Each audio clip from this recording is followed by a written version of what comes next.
Dobrodošli v podcastu Obrazi nevladnikov, ki ga pripravljamo s Centrom nevladnih organizacij Slovenije.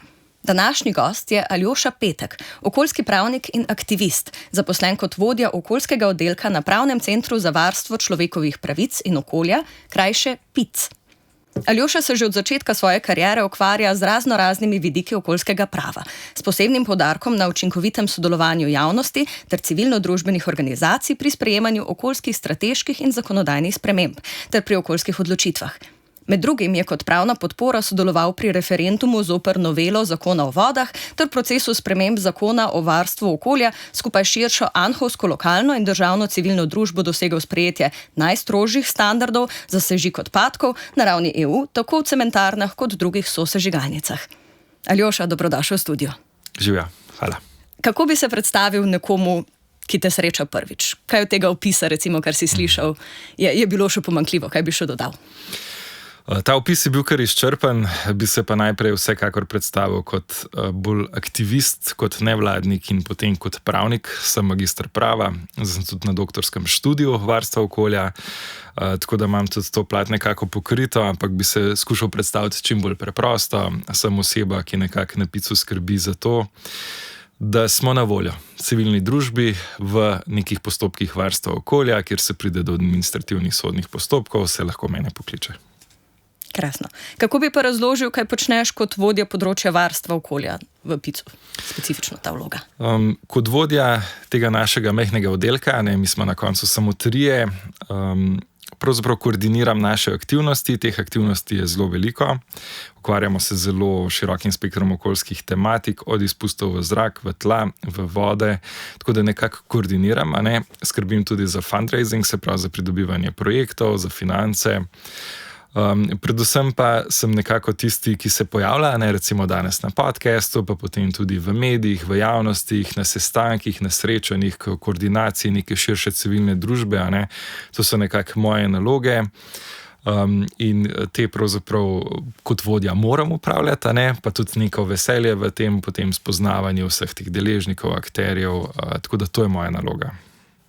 Kaj pa je poslanstvo PIC-a? Omenil si, da pokrivate kar široko področje tematik. Na katerih vseh področjih recimo danes delujete in kaj bi bil tisti povezujoči faktor? Ja, mi smo zelo zanimiva organizacija. Pravzaprav pokrivamo več temeljnih področij. Od varstva človekovih pravic, bom rekel v tem splošnem kontekstu, do nasilja v družini, do svetovanja osebam z oviranostmi, do delovnih invalidov, do pravzaprav tudi oseb z težavami v duševnem razvoju ali pa z nekimi duševnimi boleznimi. Se pravi, neke socialne pravice, ki izhajajo iz teh zavarovanj. Potem je zelo velik del PIC-a seveda tudi pomoč na področju azila in migracij. To je eno tako tudi zelo občutljivo skozi leta področje. Potem je pa še eno tako večje področje, ki ga pokrivam sam, je pa še varstvo okolja. Tako da je ena taka širina, ampak če združimo vsa ta področja, je nekako naše poslanstvo, da pomagamo posameznicam, posameznikom in potem nekim tvorbam civilno-družbenim, tistim, ki so zapostavljeni, tisti, ki si sami pravzaprav ne morejo pomagati, ali pa jim je zelo težko uveljavljati svoje pravice, k tistim mi preskočimo na pomoč. Tako da smo nekaka platforma za ljudi, ki imajo mogoče majčkeno manj. Zdaj, omenil si, da si primarno aktivist, ampak si vendarle tudi pravnik. In to je kar zanimivo, da si pristal v nevladniškem sektorju, mogoče tega še premalo. Kaj te je potegnilo v ta svet, ki ni tako zelo tipičen za pravnike? Zdaj, vem, da zelo veliko pride od družine.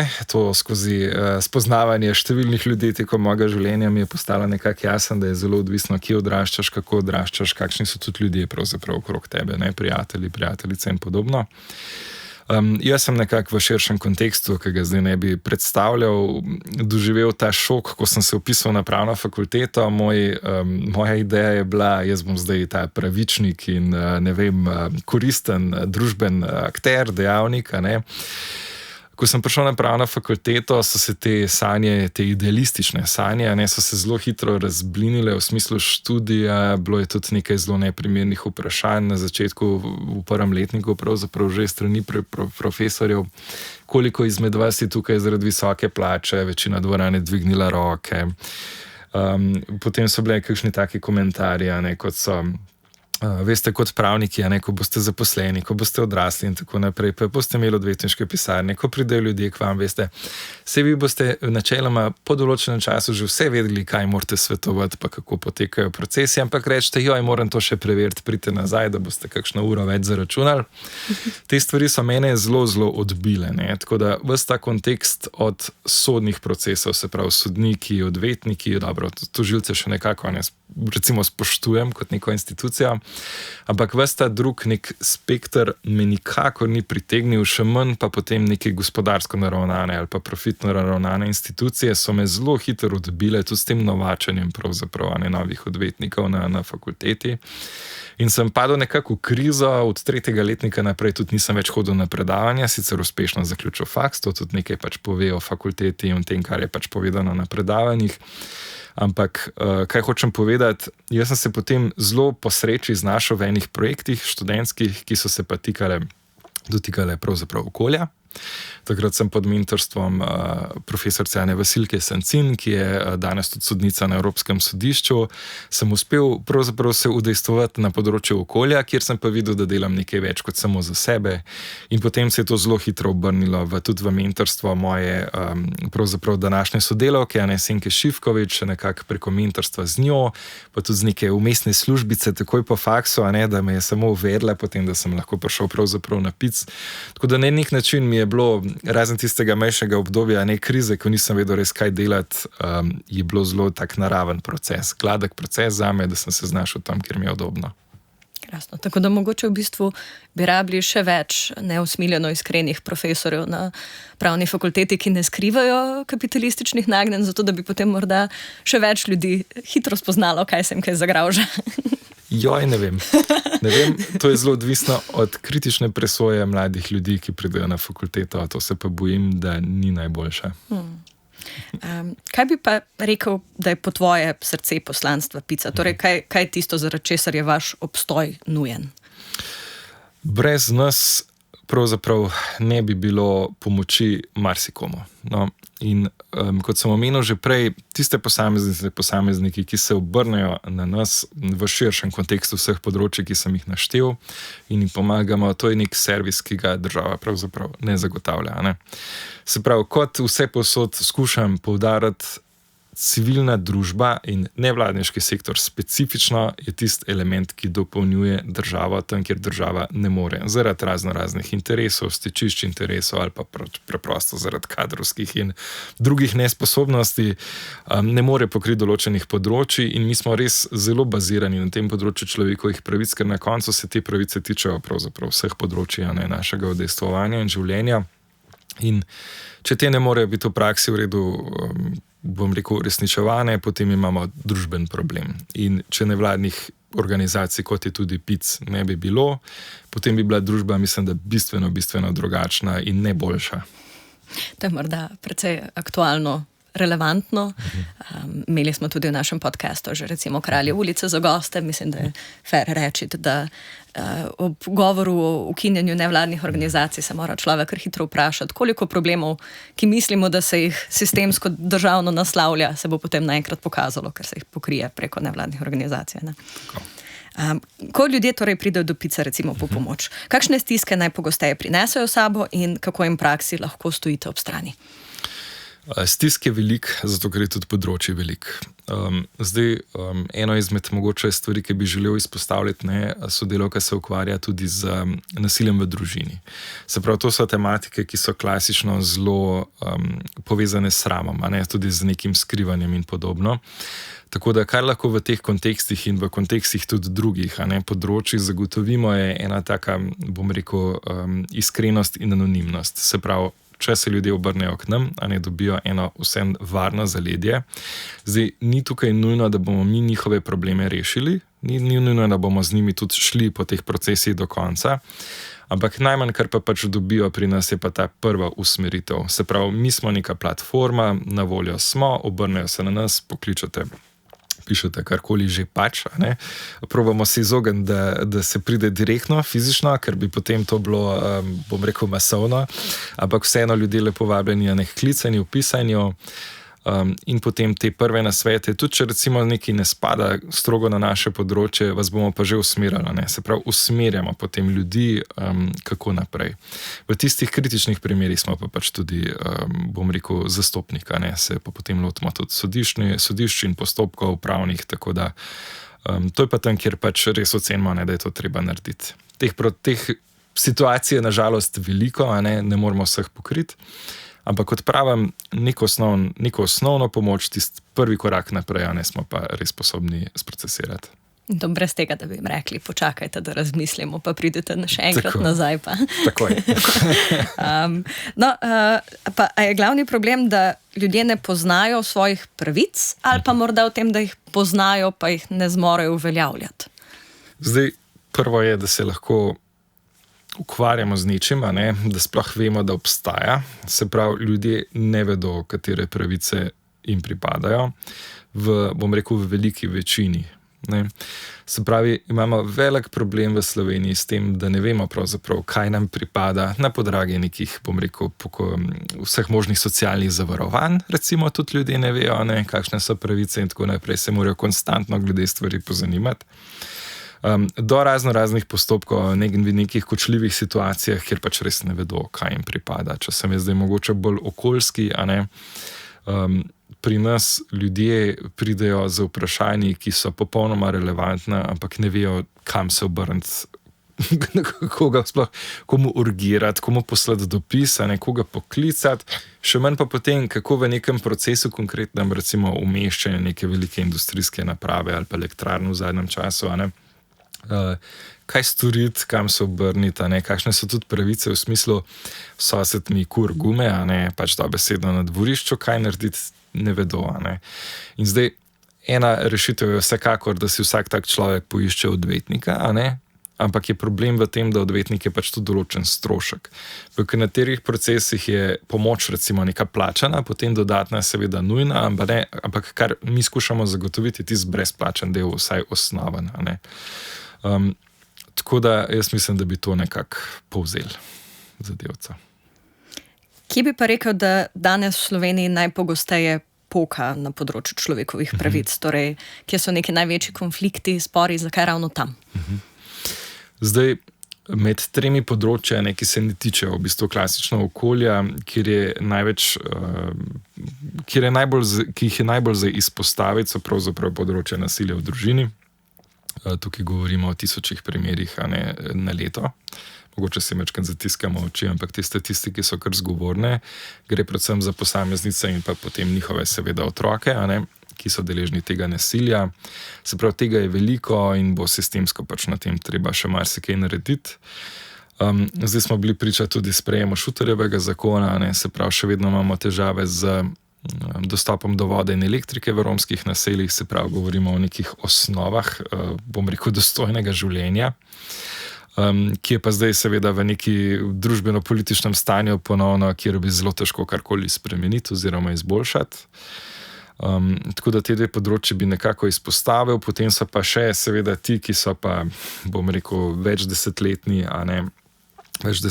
žrtve, so pa seveda izbrisani, ki pa še vedno niso, bom rekel, ni nekega sistemskega oziroma pristopa saniranja tega področja in so pa še vedno ljudje, ki so brez pravzaprav pravic. Tako da to so nekako tista, bom rekel, izpostavljena področja. Na področju varstva okolja imamo pa mogoče še en tak sistemski komentar, da dam, ampak podnebne spremembe se spreminjajo in vplivajo na čisto vse.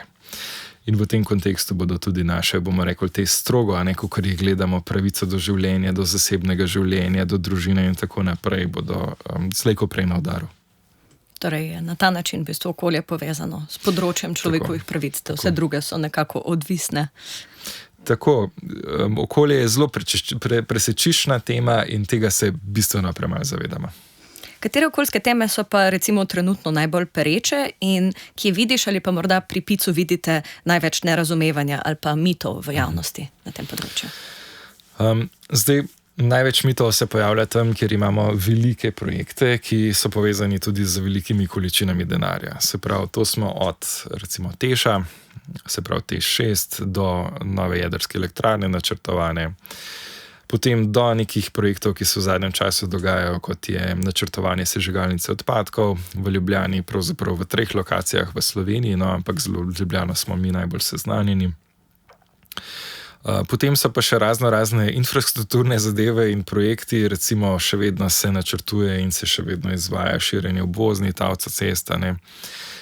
Istočasno nekako gledamo tudi v umeščanje obnovljivih virov, ne, se pravi nekih elektrarn, sončnih in vetrnih in tako, po drugi strani še vedno pravzaprav kot država subvencioniramo fosilna goriva, tako da imamo to dihotomijo oziroma shizofrenijo, no, še vedno prisotno. Tako da nekih takih, bom rekel, zgodb je veliko, mogoče kakšna konkretna, ki je bila tudi uspešna, je tudi cementarna, oziroma sosežig odpadkov v Anhovem. To je neka zgodba, ki je bila recimo pravno zdaj zelo lepo zaključena, zdaj se pa še vedno čaka, kaj se bo v praksi manifestiralo, ki je pa pač bistvena z vidika kakovosti življenja ljudi. Tako da zelo veliko je enih takih aktualnih zgodb, kar jih povezuje, pa moram izpostaviti še vedno ta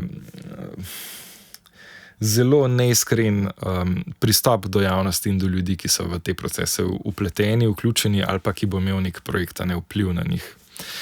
In tukaj imamo en zelo pokroviteljski pristop, še vedno predvsem strani investitorjev, tudi če je to država, potem pa tudi strani državnih organov, ki te procese upravno in sodno sprožajo in vodijo, je še vedno bistveno premalo razumevanja, kako pomembno je, da se stroko vključuje v procese, da se javnost, kvalificirana civilna družba, da se vključuje v te procese.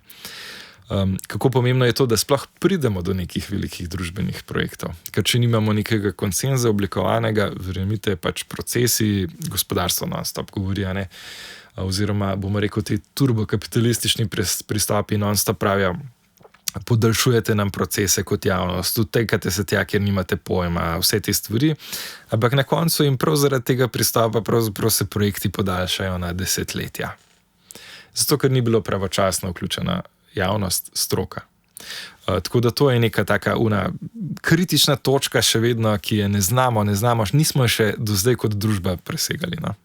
Je pa verjetno tudi veliko lažje kamuflirati potem ta pokroviteljski odnos do splošne javnosti, če se zraven uporablja še pravniški žargon, ki ni tako dostopen. Tako da vloga PIC-a tukaj verjetno tudi pride prav. Tako.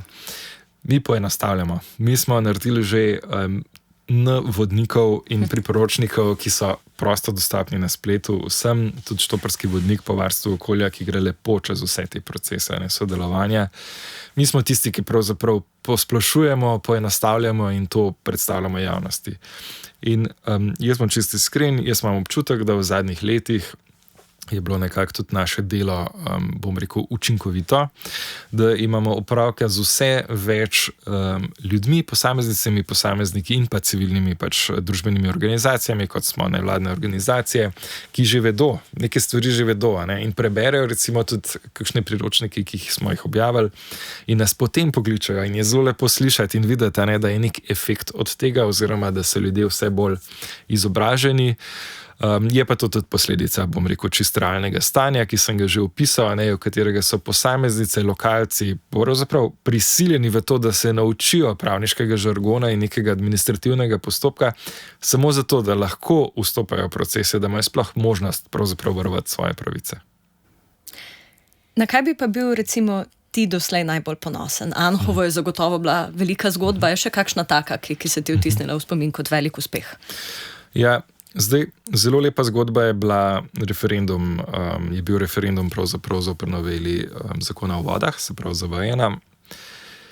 Tist ni bil, bom rekel, klasični pravniški boj, daleč od tega, ampak je bil civilno-družben boj in je bil pravzaprav na neki točki potem političen boj, ne v smislu parlamentarnih strank ali kakršnih koli političnih strank, ampak je bil civilno-družben politični boj.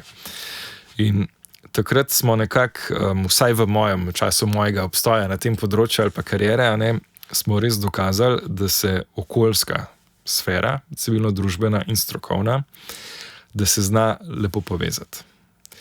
In takrat je neka skupnost tudi nastala, širša, mogoče od tega, kar se je tudi, vidi v javnosti ali pa se je videlo v javnosti, ampak je bila res množica organizacij, posameznikov, lokalnih ljudi, ki so se vključili v te procese.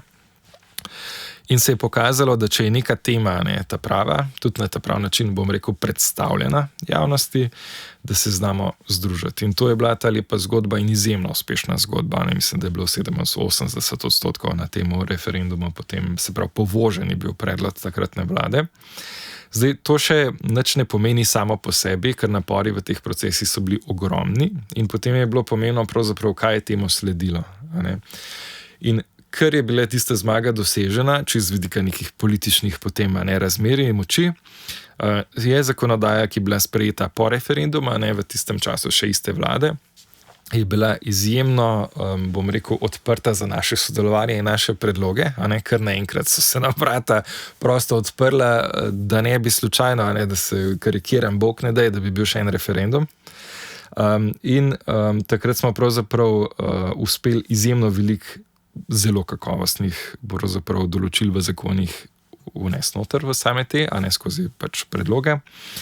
Potem se je nekako ta zgodba zaključila, potem smo imeli pa novo vlado. V tej novi vladi pravzaprav so pa stvari bile mečkano drugačne, se pravi, ni bilo tega a priori tudi upora, ker ni tega reakcije takoj desna, leva, gor, dol.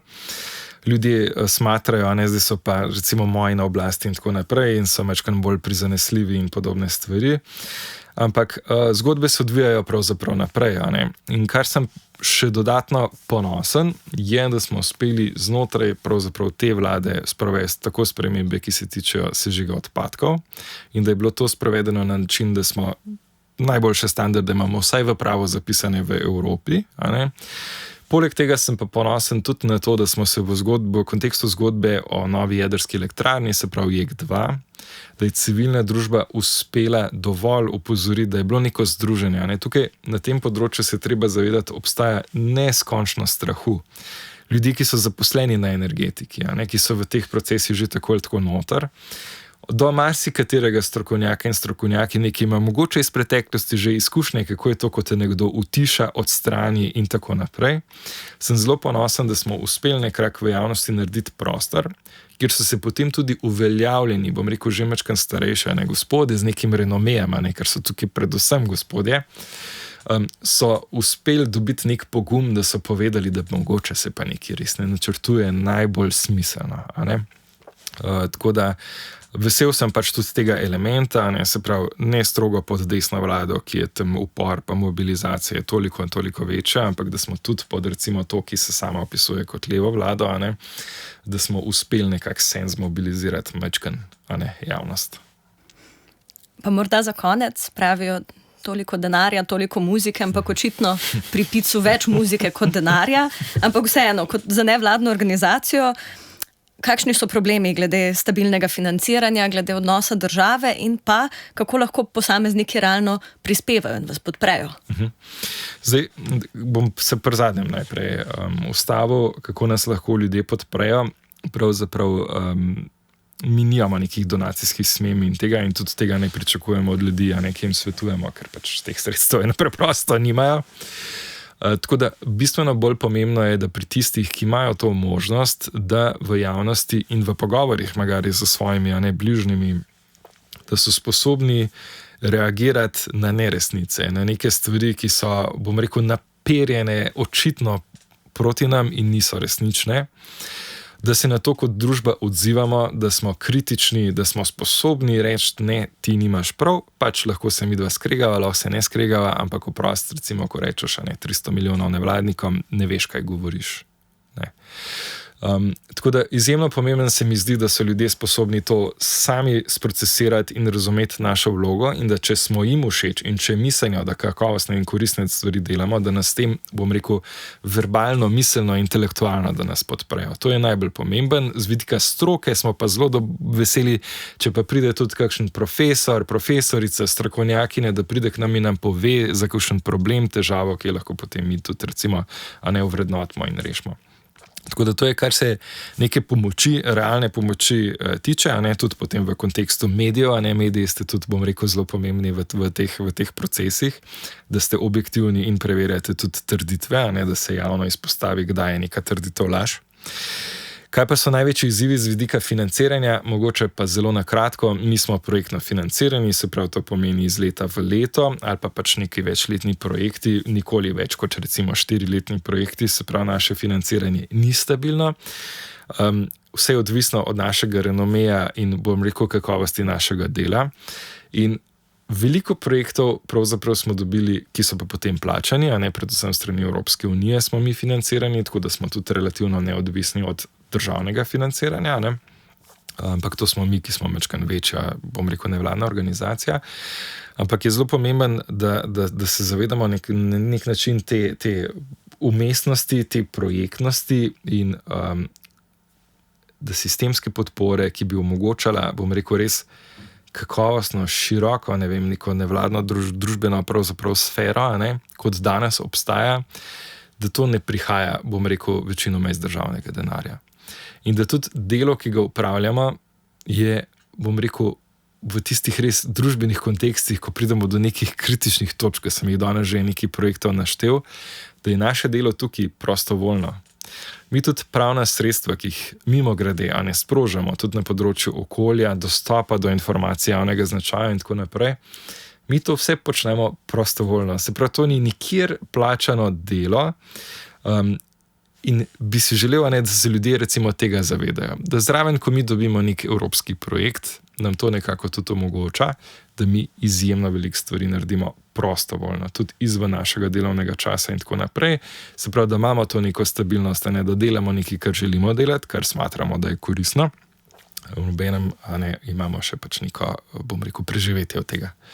Tako da to so nekako ti izzivi, financiranje se vedno obrača, mi imamo mogoče majčkeno več sreče, ker imamo več področij, se lahko malo solidarno med sabo podpremo, ampak ta nestabilnost obstaja in bo obstajala še naprej in tudi mislim, da država si, bom rekel, še danes, pač ne glede na to, kako leva se, bom rekel, samo vkliče, si ne bo prizadevala nikoli za neke sistemske vire financiranja ali pa nekaj, kar bi nam dolgoročno ohranjalo delo. Zato je tudi naša naloga pravzaprav, da pokažemo svojo relevantnost, upam, da tudi v tem podcastu. Torej, nevladne organizacije so in upajmo tudi bodo. So in bodo. Aljoša, najlepša hvala, da si prišel v naš današnji podcast. Hvala za vabilo. Hvala tudi vam, drage poslušalke in poslušalci in gledalke in gledalci, da ste bili danes z nami in se poslušamo in gledamo naslednjič. Čau!